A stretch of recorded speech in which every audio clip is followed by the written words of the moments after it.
Just checking to see if my voice is coming through okay.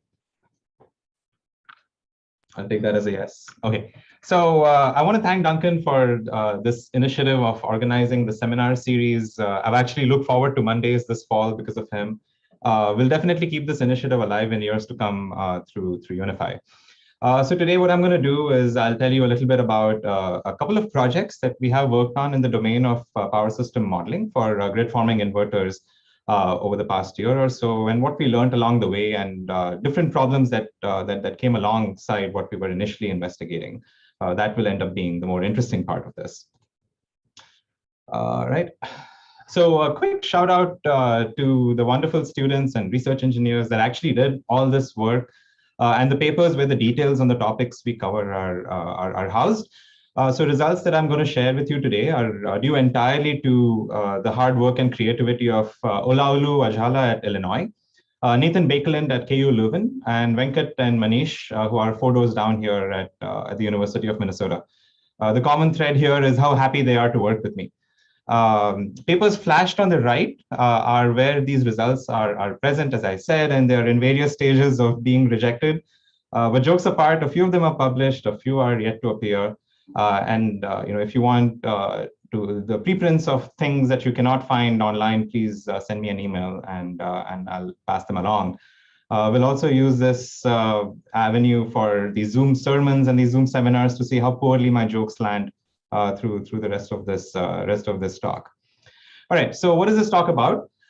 This talk is primarily about modeling and model reduction. And what I'm going to do is I'm going to overview some recent results, some tips and some tricks to reduce model complexity at the inverter and the system level. We'll see how model reduction can be taken to an extreme. And in so doing, we'll recover phase dynamics for the setting where different GFM inverter-based resources are interconnected in, frankly, networks with arbitrary topologies. And these phase dynamics will align with the celebrated Kuramoto oscillator dynamics. With such an equivalence identified, we'll answer some very fundamental questions pertaining to when grid forming inverters will synchronize, to what frequency, and under what conditions they can offer functionality, like sharing power and tracking references, for instance. While undertaking this modeling effort, we encountered some key challenges, and we bumped into a few open questions for two tasks that were pervasive in our effort, and I'm sure are so in all aspects of power system modeling. These two topics are per unit modeling and Kron reduction. We'll focus on these in the second and third portions of the talk. But just a quick snapshot of what's lying ahead, right? Per unit modeling is as ubiquitous as it's not uniform. In my mind, that's a dangerous combination. I think about the last 3 models that we have built per unit transcriptions for in different projects, and they were all done very differently. And that simply can't be, right? So there's something really off there if you're not able to do the same thing the same way. There's a rich literature on per unit models for synchronous generators, but frankly, several gaping holes when it comes to applying similar ideas for normalizing dynamics of power converters and for formalizing the approach in a very precise system-theoretic way. We'll address these aspects in the second portion of the talk. And then finally, we'll push the needle a little on Kron reduction. In my mind, this is truly foundational to power system modeling, to the extent that we present an elemental version of this as star delta transforms, right, to undergrads in the second day of an introductory course on power system analysis. The method is very well defined in the phasor domain, but we'll see that there are several open questions when we think about Kron reduction and Kron reduced networks in the time domain. So let's take a deeper dive into models and model reduction to start this talk. CETO has funded some remarkable high-risk, high-reward projects in the space of grid forming technologies. I truly believe that when the history books are eventually written by Julie, folks at CETO will go down as true visionaries for recognizing the importance of this topical space and cultivating a fertile research ecosystem for it. This technology, in my opinion, is truly central to our shared aspiration of realizing a next-generation renewables-centric grid. In this picture, I'm showing you all a snapshot of the system architecture that we are building as part of our ongoing CETO project. It's coming together in a basement in the labs of Brian Johnson at UW Seattle. And this is, in our opinion, a mock-up of a transmission and distribution future with 100% power electronics interface resources on both the source and the load sides. And we're doing this with emulated PV and storage. The total capacity of this network is on the order of 100 kilowatts. We are planning for about 100 plus inverters in the system, and this is going to be connected across a mock-up of the IEEE 14 bus network, which we will build with actual transformers, lines, and loads. The large GFMs in this case are 3-level neutral point clamped inverters. At least that's what Venkat tells me they are. And then the smaller inverters are off-the-shelf micro inverters from our industry partner, that's Enphase Energy. What I'm going to present on model reduction is going to be based on our effort in taming complexity at both nodal and network levels that's inherent in a system such as this. What we'll cover on per unit modeling and Kron reduction, on the other hand, are going to be tangential offshoots that came from the main work plan of modeling the system before we were able to have the confidence to set it off in hardware. So these tasks on per unit modeling and Kron reduction were never really planned up front. And research of this type has been a constant signature for my group over the past few years. In my opinion, it's a testament to the rich class of problems that are hiding under the rug when we are thinking of re-envisioning and re-realizing the grid with power electronics resources, and because they really do present fundamentally different dynamic properties than what we've all been used to. So let's get started. On the left is a sketch of control layers at the level of individual three-phase grid forming units for our current project. It's not too much of a stretch, in my opinion, to say that most published work where such control layers are revealed, they appear to be organized in a similar manner. What do I mean by this? There's a primary controller, an outer loop for voltage control, an inner loop for current control, and then some intelligence to limit currents. There's three main types of primary controls that are dominating the airwaves today. There's classical droop control, which is courtesy Mukul Chandorkar and Deepak Dewan from a celebrated 93 paper. There's virtual synchronous machine control. This has an origin story that's a bit harder to nail down. And then there's virtual oscillator control, which is a relatively newer entrant, merely an academic fascination at its inception, but now I think has captivated a little bit of attention across the community because of the rich dynamics that it offers.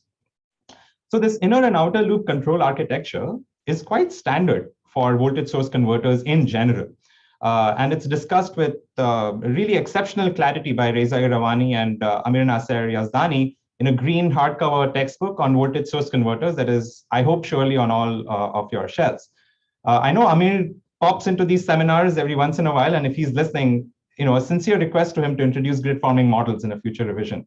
That'll do more to bring this topic to widespread attention than we all can.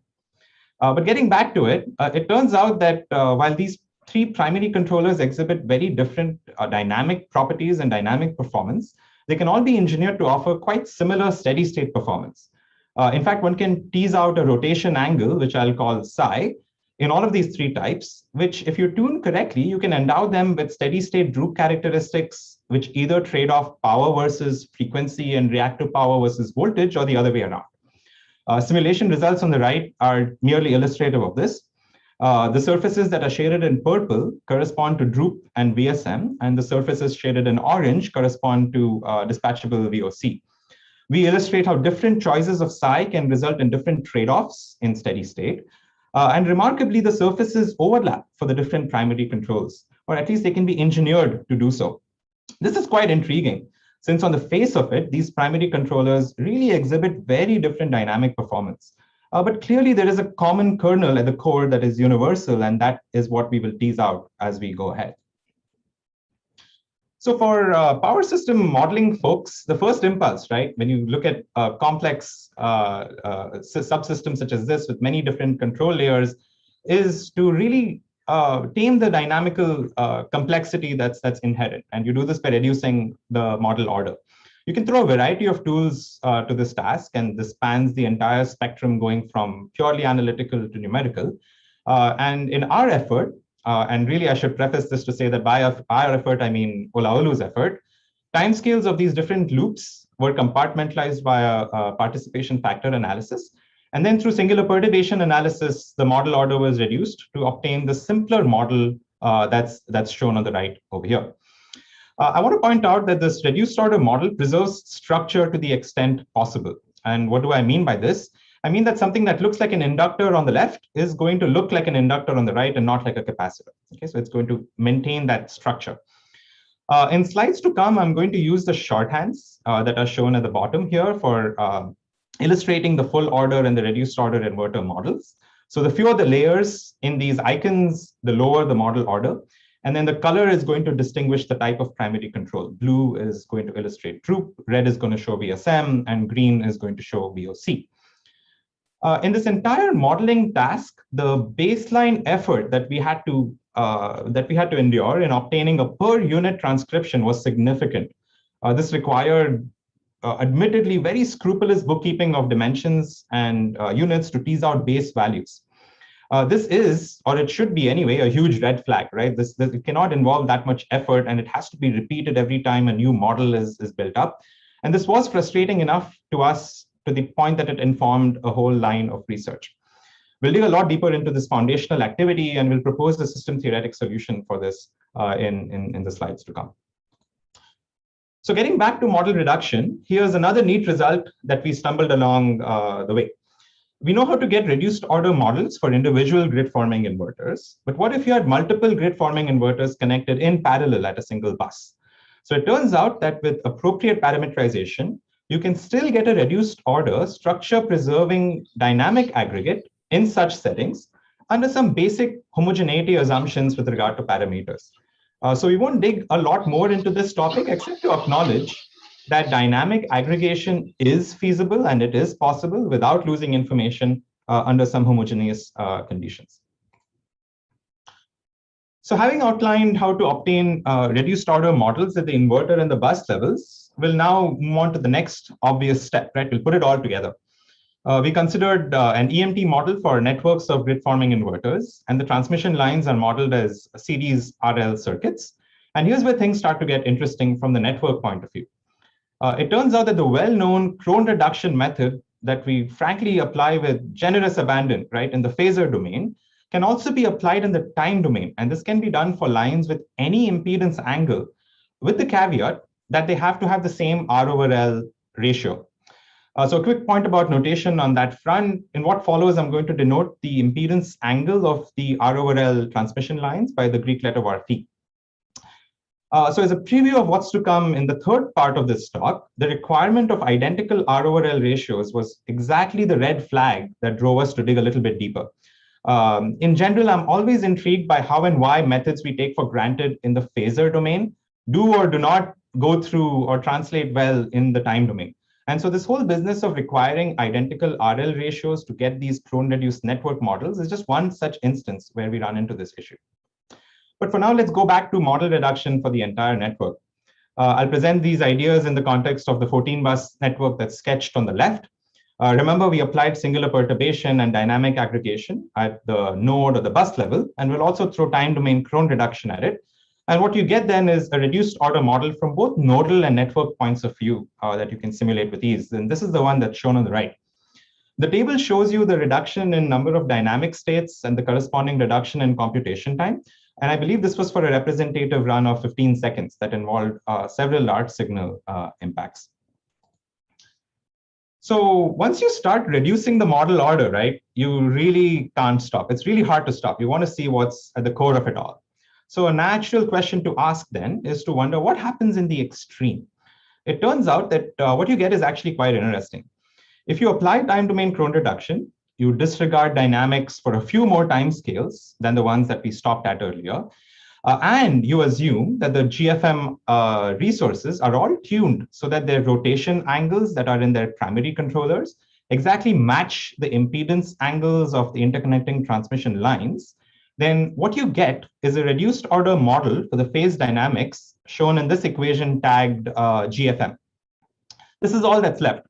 Entries D sub I are actually encoding the frequency power droop behavior. This is going to be different depending on what type of GFM resource you have. Sigma sub I is encoding ratings of the GFM resources.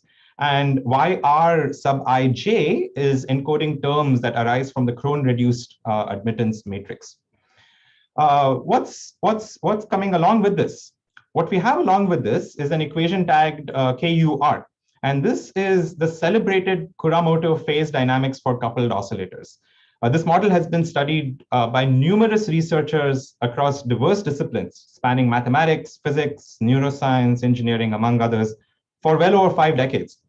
And in this model, you have omega sub s denoting the natural frequency of oscillation, a sub ij denoting coupling strengths between the phases, and omega I is the actual frequency of each of these oscillators. And then the picture on the right is showing you a mechanical analog that illustrates the Kuramoto dynamics.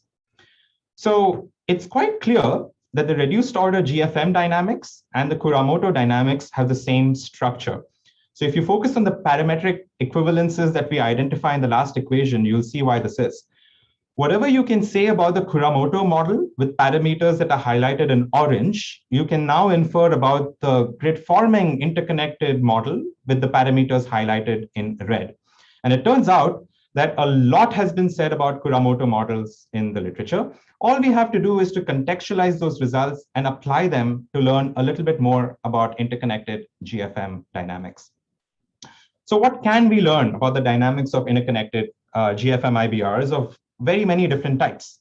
So with the equivalences highlighted previously, we can now answer simple yet profound, what is the meaning of life? Are we alone in the universe type questions, right? We simply cannot answer questions of this sort with certainty and clarity when contending with the complexity that was inherent in those higher order models. And on this slide, I'm listing 3 things that come to light. They're organized in decreasing order of importance in terms of what would be deemed desirable performance in power networks. What do I mean by this? It would be fundamentally important to have synchronization, right? We can all agree on that. It would be nice to have power sharing. And in addition, if we can certify that they are tracking references, that would be an added bonus. Interestingly, this order is also representative of the ease by which they can be satisfied in practice. What do I mean by this? 1 is very easy to satisfy, 2 is a bit harder, and then 3 is only possible under fairly delicately balanced conditions. So let's take a look at synchronization. We can obtain conditions for existence and uniqueness of synchronized solutions in these networks of GFM IBRs. And we can answer questions like when GFM IBRs will synchronize and to what frequency. The equation tagged omega provides a closed form expression for the synchronization frequency, omega sub syn. This is offset from the electrical radian synchronous frequency, omega s, and this would be 2 pi 60, 2 pi 50 radians per second. And that offset is captured by this term delta omega. If you stare at delta omega, you'll see that it depends on a weighted sum of power set points. These are the terms P star and Q star, as well as the transmission line impedance angle, this quantity var phi. And then you'll see that if the references sum up in a very particular way to 0, and we term this condition as balanced, there is no frequency offset, and everything is synchronized to the electrical radian synchronous frequency. Let's move on to power sharing. If you have a synchronized solution, and this doesn't necessarily have to be at the nominal or the electrical radian synchronous frequency omega s, and if you make that further effort of tuning the steady state group characteristics of the different GFM IBRs to coincide, and we saw an instance of how you can do this in a few slides before, what you get is power sharing, okay? And then finally, we consider this idealized reference tracking scenario. So in several of our internal deliberations, Deepak Diwan has frequently brought up the issue of how do you validate or how do you certify that IBRs are actually doing what they are set out to do? And here's one small piece of answering that question. You can guarantee that references will be tracked. In other words, that real and reactive power outputs of the GFMs will coincide with their commanded references in some of these extreme edge cases for resistive networks, inductive networks, if the references at a system level are balanced, right? So you have to have the system level property to guarantee something at the nodal level. And so this only happens if the synchronization frequency is equal to nominal and not otherwise. So I want to acknowledge some brilliant work, right, that has paved the way for us to discover these inferences. Francisco Bullo at the University of California in sunny Santa Barbara, equal parts brilliant, polished, and generous, along with 2 exceptional former students, Florian Dorfler, who is now at ETH in Zurich, and John Simpson Porco, who is at U Toronto, have derived some cutting-edge results in power system dynamics in the past decade that we should all really be aware of. The mugshots in the middle show you Florian in Santa Barbara and Florian in ETH. I'll let you make your own conclusions on what happened or what went wrong. But in any case, in 2009, Florian and Francesco made the startling observation of the equivalence between synchronous generator dynamics and the dynamics of the celebrated Kuramoto model. In 2012, the three published an equally intriguing paper where they showed that group-controlled inverters connected in parallel actually exhibit these Kuramoto-type dynamics. So we are simply standing on the shoulders of these giants and extending their results to learn a little bit more about GFM IBRs that are connected in much more complex settings and have many, many different other types of primary control dynamics. So it turns out that Francesco calls the Center for Control, Dynamical Systems and Computation, or CCDC for short, at UCSB to be his home. This center really has, whether you know it or not, influenced power system dynamics, modeling, and control in so many different ways over the years since its inception in '91. Francesco's contributions are just one instance of many. Today, while researchers in this center are still at the cutting edge of contributions in control theory and dynamical systems, they're not that heavily invested in power systems. But having said that, if you take a close look at their logo, unless I'm missing something, that to me looks like a mechanical governor for a synchronous generator, okay? And you really have to wonder why this is. It turns out that the CCDC at Santa Barbara was founded by one Peter Kokotovich, who moved there from Illinois in '91. Kokotovich was the one that popularized the application of singular perturbation for model reduction of synchronous generator dynamics. And he did this in collaboration with Pete Sauer while they were both at Illinois.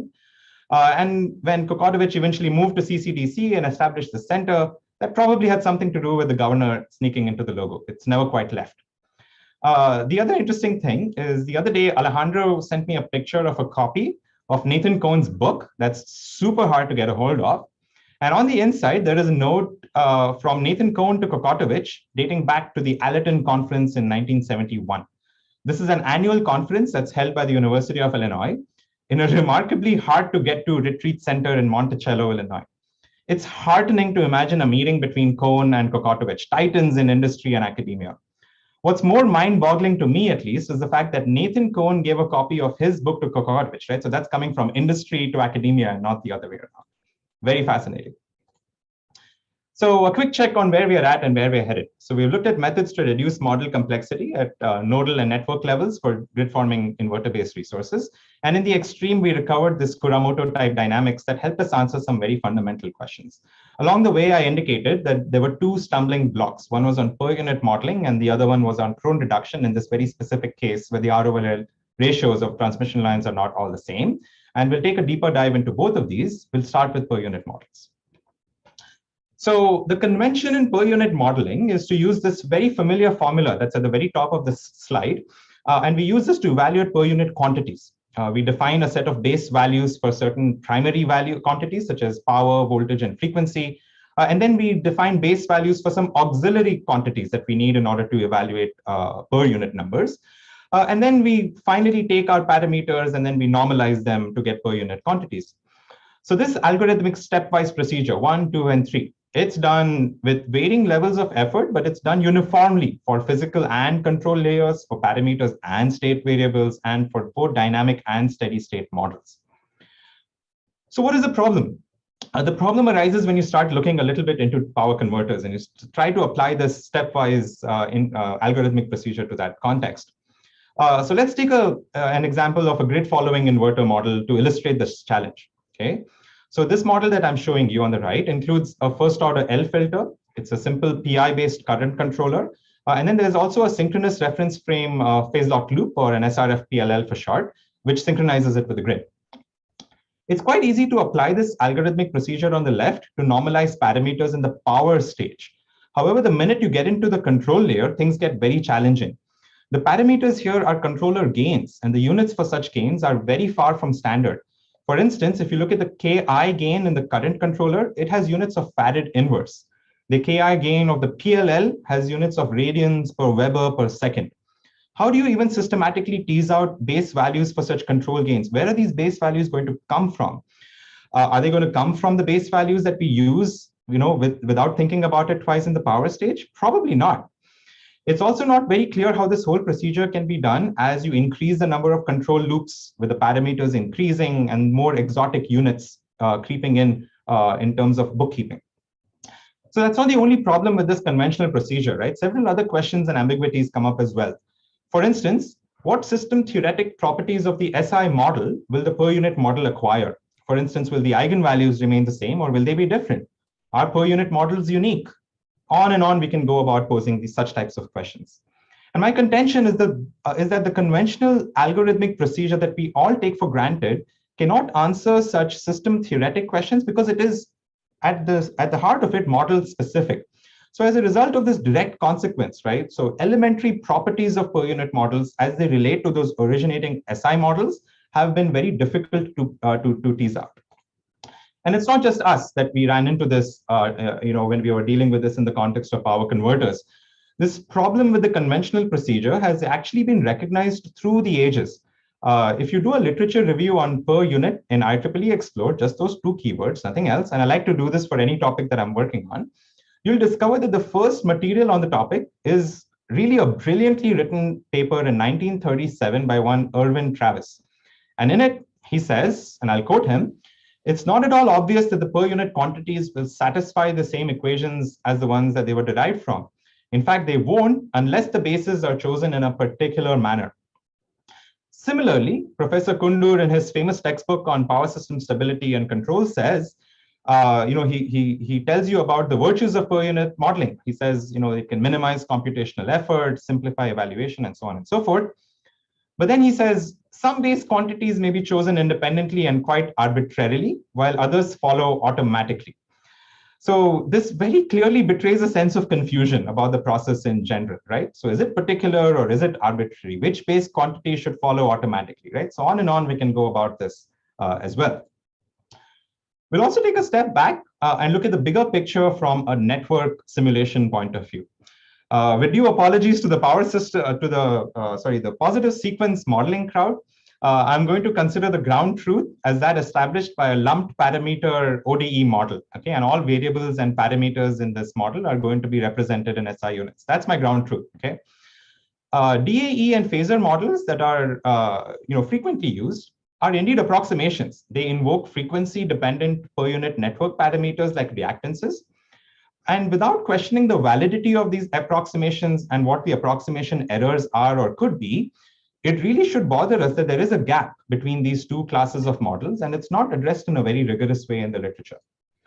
So the procedure that I'll outline for per unit modeling will actually reveal a normalized time domain model that neatly fills this gap. All signals will be normalized, transformers will vanish, and yet all of this will be achieved without leaning on fixed frequency assumptions at either the network or the nodal levels. So let's take a look at what we are offering for per unit modeling. I'll discuss this in a very system theoretic framework. So to start with, we look at what are the interfaces that we are trying to model, right? And it turns out that the dynamics of typical power conversion interfaces, whether they're converters, inverters, machines, generators, they can all be expressed in this control affine form shown in this equation tagged SI on the right.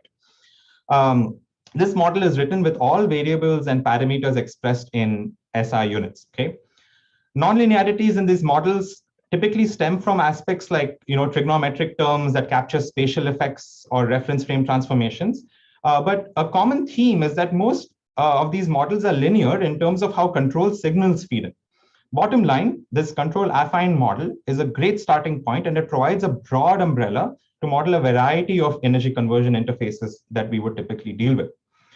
So next, what we're going to do is we'll define some vectors, small x and small u, and these are normalized or per unit values of the states and inputs, okay, which were the capital X and capital U. And this relationship is captured by these transformation matrices between the two sets, okay, Tx and Tu. These are diagonal matrices that stack up the base values for the states and inputs along the main diagonal. So then we can obtain the dynamics for small x and small u. These are reported in the equation tagged Pu. And interestingly, the vector fields small f and small g that drive these per unit dynamics have the same structure as capital F and G, since these matrices Tx and Tu are diagonal. We'll see that this significantly simplifies model synthesis. We'll note that this approach is a 180-degree departure from convention, right? Because we haven't explicitly normalized parameters, we have normalized systems. The implicit understanding is that the model tagged PU will automatically reveal the parameters for a per unit transcription. And we'll see this aspect in play shortly as well. Finally, I want to mention that while the model tag PU is normalized, by which I mean that small x and small u take values normalized with respect to xb and ub, it's not dimensionless. And to appreciate this, you can quickly see that the dimensions of dx dt, for instance, are second inverse, which immediately tells you that the entries of f of x and g of x have units of second inverse as well. Now, it is possible to get an entirely dimensionless and normalized system by normalizing time. And this is shown in the last equation on the slide. We won't dwell on this too much, but we'll see that this frequency base, this quantity omega sub b that you use to normalize time, has an important role to play in establishing the connection between the ODE dynamics on the left and the DAE and phasor dynamics on the right that we looked at a couple of slides back. So let's take a look at this method in action. Okay, shown in these figures are schematics for a grid following inverter-based resource with a synchronous reference frame PLL on the left, and a grid forming inverter-based resource with group control on the right. All these parameters and control gains that I show, and the control gains are shown alongside these shaded triangular blocks. These are all in SI units. Here I'll show you the corresponding per unit transcription. Signals that are in per unit are enclosed in square brackets, and they lie alongside their corresponding SI unit signals. Okay, these are all normalized. Parametric scalings are also captured alongside these original SI unit parameters, and these are in shaded red and blue. And a few points are worth emphasizing. Number one, parameters are inferred. They're not calculated a priori. They emerge from the process and they don't drive the process itself. Number two, base values of control signals can actually be set quite arbitrarily without affecting the physical layer signals, which might actually carry more deliberate meaning because of device ratings. One easy choice, for instance, is to set the base values of all control signals universally to unity, and the modeling effort just goes through. It's also easy to implement such a scheme in simulation packages because the structure is preserved across both SI and per unit models. This takes us to the last point as well, which is to say that when you build up system level models for large networks, you can do this in a very constructive bottom-up way. All you have to do is to just exercise a little bit of caution to make sure that base values for shared signals and inputs are going to be the same. And this is quite common to what we do in the phasor domain as well. We look at a few system theoretic properties that you can now rigorously establish as a result of this process. And the first one is that eigenvalues of the linearized dynamics of the original SI model are going to be the same as those of the per unit model. This is true for all operating conditions. This is a critical result, in my opinion, since per unit models are frequently leveraged to get an idea for relative magnitudes of parameters in setting up model reduction. Okay, and we'll see a quick glimpse at the proof for this result in a second. It's quite elementary. Next, we've shown how this procedure adopted for per unit modeling yields models which have the same structure as the originating SI model. And this is because the transformation matrices are diagonal. This is tremendously helpful in synthesizing the per unit models because only the parameters have to be scaled. They all stay in place. You just have to scale them with the procedure that we've identified. You can also show, for instance, that the change of base operation can be set up as just another transformation. Okay, this just transcribes an older per unit system to a newer per unit system without actually referring to SI values. Key point here again is I'm not dealing with parameters. I'm dealing with the system as a whole. We'll take a quick look at why the eigenvalues match, and this will set us up for examining linear systems in a second. Shown in the first bullet here are linearized dynamics of the SI model and the corresponding Jacobian matrix, capital AEQ. And then the Jacobian of the linearized per unit model is shown by small AEQ. So leveraging the relationships between small f and capital F, small g and capital G, and a bag of tricks from linear algebra, you can actually establish that small AEQ and capital AEQ are related through a similarity transform. Okay, and as a result, they share eigenvalues. So this takes us well into linear systems. Okay, you can repeat the same process for linear systems. Models for power transformers, potential and current transformers, RLC banks, these are all linear if you disregard saturation and hysteresis effects. And the SI model state equation in this case is given by the one that's tagged SI. X dot is AX plus BU. You can apply the same procedure to get the per unit model tagged PU. And in this case, it's readily evident that the small a and the capital A matrices are related directly through a similarity transform. So all inferences and properties that we established for the nonlinear setting carry over to the linear case as well. But in addition, it turns out that we can say a little more. For instance, you can conclusively say that the per unit model obtained is a unique, in a rigorous and well-defined sense that no other model is going to give you the desired scaling of state variables when excited by the same set of scaled inputs. You can also say a little bit about transfer functions. You can say that the transfer functions in the per unit models are scaled versions of those in the SI model, and that scaling is captured by the formula shown in the box in the middle. This is indeed a very important property to bear in mind the next time you're thinking about doing controller design and synthesis and tuning it in the frequency domain with per unit models, okay? That there is a scaling that you have to keep in mind. And then finally, we are able to derive some conventional phasor domain per unit models for the linear setting as a special case. And we'll look at this in just a little bit of detail in the next slide. So while motivating these per unit models, I talked about two ends of the spectrum, right, that are widely studied in the literature: SI unit ODE models and phasor domain, let's say, algebraic models. These are shown for an RLC circuit and a single phase transformer on the very extremes of the slide in boxes that are shaded red. Now, indeed, there is something in the middle. And this is our per unit dynamic model, which is obtained from that SI model by normalizing state variables and inputs. You'll note that the per unit dynamic model for the transformer does not include an ideal transformer, as would be the case with a conventional per unit phasor model for a transformer.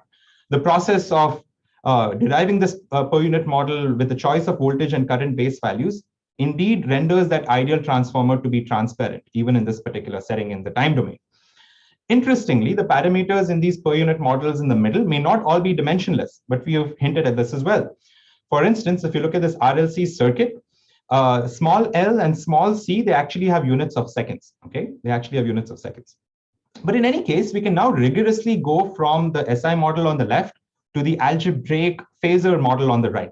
And we do this by searching for solutions to this dynamic phasor domain per unit model that are at synchronous electrical radian frequency. And we actually have to do it for the time normalized per unit dynamical model.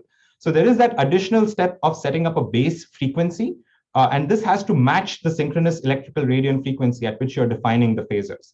And what this allows you to do then is to rigorously translate all parameters to be dimensionless, and you exactly recover conventional algebraic phasor models that we all take for granted for synchronous operation on the right. So I'll end by briefly reviewing some EMT simulations here. On the left, I'm showing you a modified 37-bus network, 3 transformers labeled T1 through 3, several GFL and GFM inverters, RLC loads, and they're all interconnected by RL circuits for lines. And we measure and report voltage and current at 3 transformer buses and frequencies at 2 inverter buses. We run a 2.5-second simulation in MATLAB. Set point changes are implemented. We island the network at some instant of time. And you show results from 2 sets of simulations. One is for the SI model and one for the per unit model. And the match is not surprising, but really you have to do things like this to keep reviewers happy. All right, so I'll close out this section of the talk by pointing out what we've learned, right? So we've looked at a procedure for per unit modeling that's rigorous. It's grounded in a system theoretic construct. We've seen it as constructive, by which I mean that you can scale from small units to big networks with ease. And then we've seen that it generalizes analysis for linear and nonlinear systems across timescales in a very unified manner. Lots of avenues for future work that cover implementation, but we won't jump into that. What we will jump into, though, is the final frontier for this presentation, all right? We're going to look at a neat little result on time domain Kron reduction. I'll remind you where we came across this. We came across this when we were looking at that giant IEEE 14-bus network, and we said we could apply time domain Kron reduction with the caveat that the RL lines have to have the same R over L ratio. Okay, so what exactly are we moving the needle on? So to appreciate this in context, we'll first consider what is the state of the art in Kron reduction in both phasor and in time domains. The first figure on the left is the familiar star delta transform, and this indeed is an elemental instance of Kron reduction.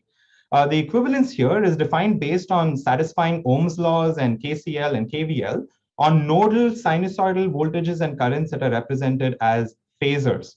So while we leverage this star delta transform to illustrate the idea here, you can actually eliminate zero injection nodes for phasor models and many, many more complex networks as well.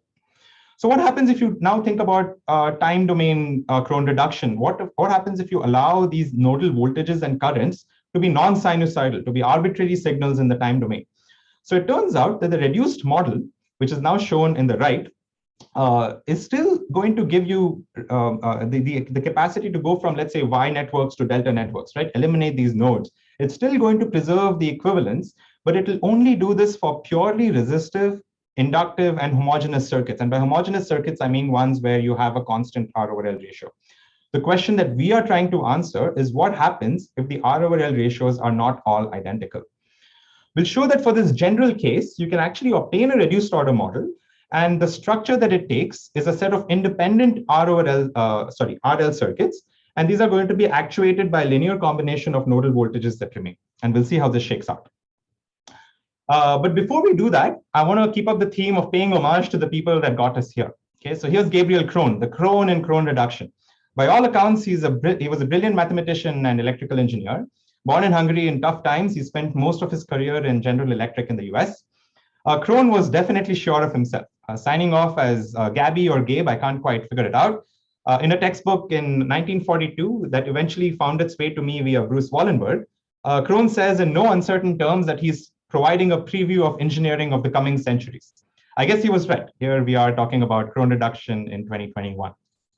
All right. So to establish notation and background, what I'm going to do is consider a network with capital E edges. These are all going to be RL circuits. And the topology is going to be captured by this incidence matrix capital A. And we're all familiar with this equation, I is equal to YV, where I and V are complex vectors for these N network nodes. Y is the admittance matrix that's obtained from these diagonal matrices R and L, which capture all the line resistances and inductances through this incidence matrix A. So if this network has N not zero current injection nodes, you can obtain a reduced equation that only relates I1 and V1, which are current injections and terminal voltages for the nodes with non-zero injections. And this reduced admittance matrix, this Y sub R, is obtained as a result of a Schur complement, and it is describing the equivalent Kron reduced network. Now, if you intend to repeat this analysis in the time domain, you cannot start with I is equal to YV. You have to explicitly model the RL line dynamics, and that's what we'll do in a second. So what we'll do is we'll denote the line current flows with F, and we'll now emphasize that V of t, F of t, I of t, these are all time domain real valued signals. Okay, so and we are starting with these line dynamics that are expressed in the first bullet. As we've hinted before, Kron reduction can be carried out in the time domain for homogeneous networks, where these diagonal matrices that capture line resistances and inductances are related as R is equal to alpha times L, alpha being a fixed scalar. So trivially, I want to point out that this homogeneous network assumption clearly captures purely resistive and inductive networks, right? We've seen this as well. But how does this all work? So using KCL, you can express the current injections as A transpose the flows, okay? And then you can partition the dynamical equation and arrive at a form that's similar to what you get in the phasor domain. You can then eliminate the voltages V naught, which were voltages for the zero injection nodes, and then you'll obtain a reduced equivalent model for line dynamics in what remains, which are the current injections I1 and voltages V1. For the reduced order network, you can, what we've done is we've represented this network Laplacian. It's weighted by this inductance matrix L, and we have this matrix L tilde that sort of captures all of this. The Schur complement of L tilde actually shows up in the line dynamics. And this is very reminiscent of the Schur complement of the admittance matrix that shows up in the phasor domain. And we'll see this coming to light as we go ahead. So this development in the time domain was actually only recently established. It was done by one Sinner Kaliskin and Professor Paolo Taboada at UCLA in 2014. A reminder, though, of what we are after, right? So while the Kaliskin-Taboada result that's shown here does bring Kron reduction into the time domain, it only does so for homogeneous networks with identical R over L ratios. We want to generalize this analysis for networks where the resistance to inductance ratios could indeed be arbitrary. So here's one way to do this. As before, we are going to begin with the RL line dynamics. We'll partition the A matrix, and we'll translate the information of zero injection nodes and form linear constraints on current flows. This is this equation A0 transpose F is 0.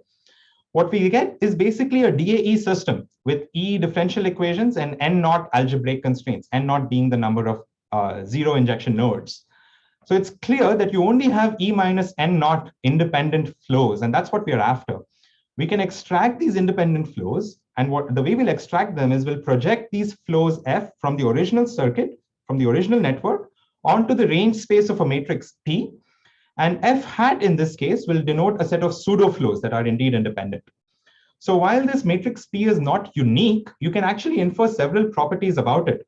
For instance, its columns are clearly linearly independent. It has to be by construction. It will also satisfy the constraint that A naught transpose P is 0, and that derives from the constraint on nodal injections being 0 on the subset nodes N naught.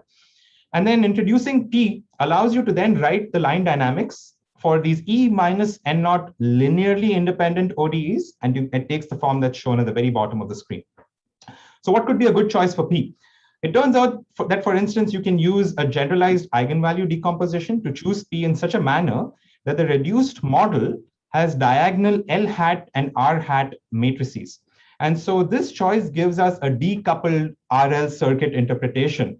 And the last term on the RHS then shows up as a linear combination of voltages in V1. And this is what is this is what we have tried to illustrate in the figure on the right. So this all sounds great. But is it compatible with phasor domain Kron reduction, right? And what what we know about Kron reduction for homogeneous networks with identical R over L ratios, and we'll get to that next, and that's what I'm going to end with. So for all the time domain quantities in our generalized reduced order model, if we substitute the steady state phasor representation, what you're going to get is an equation that relates I1 and V1 that are now complex valued phasors, and this is shown in the first bullet in the box on the left. Similarly, if you substitute R is equal to alpha L in the dynamics that we had, you will, and also allow these quantities I and V to be time domain signals, you'll get this ODE in I1 and V1, and that's reported in the first bullet in the box on the right. At first glance, it's quite unclear how we can align these algebraic expressions and these differential equations that we get from our approach with the cases that we know already, which are due to Kron and due to Kaliskin and Taboada. To restore harmony, what we really need is these maroon P-dependent quantities to be equal to these unique Laplacians that we obtain from Schur complements in the classical approaches. And surprisingly, this actually does hold. You can show that for all valid P matrices and arbitrary non-zero edge weights that you might collect in this diagonal matrix capital W, we have a lemma here that establishes a correspondence of the seemingly complex product of matrices A1, P, and W with a Schur complement. And then if you instantiate W suitably, you will actually get the desired equality for the two special cases, one in the phasor domain and one in the time domain for the homogeneous network, hence aligning what we have with what's been proposed in the past. So, all right, we are revisiting this outline one last time as I close out this talk with this discussion on time domain Kron reduction. What I did was I presented a projection-based method to fill a gap that, in my opinion, was left wide open in the case where lines don't always have the same R over L ratios. And in special cases, we recovered what's known in the literature. We anticipate this result helping us expand settings where Kron reduction is applied, especially for analysis. We saw one instance of this, for instance, when we derived the Kuramoto model for the IBR dynamics. So I'm going to conclude by offering some parting thoughts, okay? And I'm going to do this by laying it out alongside the timescales of operation, different modeling paradigms and timescales at which we anticipate actuating control as part of what we will do through UNIFI. As we ponder on a grid that's going to be dominated by power electronics, I do believe it is imperative to question concepts and paradigms that we hold sacrosanct from our experience of modeling the grid of the past. Indeed, irrespective of whether we examine ontological or methodological concepts, questions will find frequently dominate answers. Okay, several notions such as inertia, such as frequency, may frankly be rendered irrelevant before we even know it. And methods we treasure and we are familiar with will have to be revisited and realigned with our brave new world. So how do we go about doing this? A few realizations on this front. For instance, I don't think we can standardize models across the board to the extent we were able to do so with synchronous generators. That said, I believe that we should be able to standardize modeling itself. We'll have to disconnect from our obsession of phasors to cut across timescales that are of relevance in the context of power converter dynamics. We'll have to fill gaps and address and challenge our long-standing assumptions that we've all held near and dear. And I do believe that there's no better time to do this than now, and no better group to do this than the one that's assembled here. So with that, I'll end, and we can move on to Q&A. Thank you so much.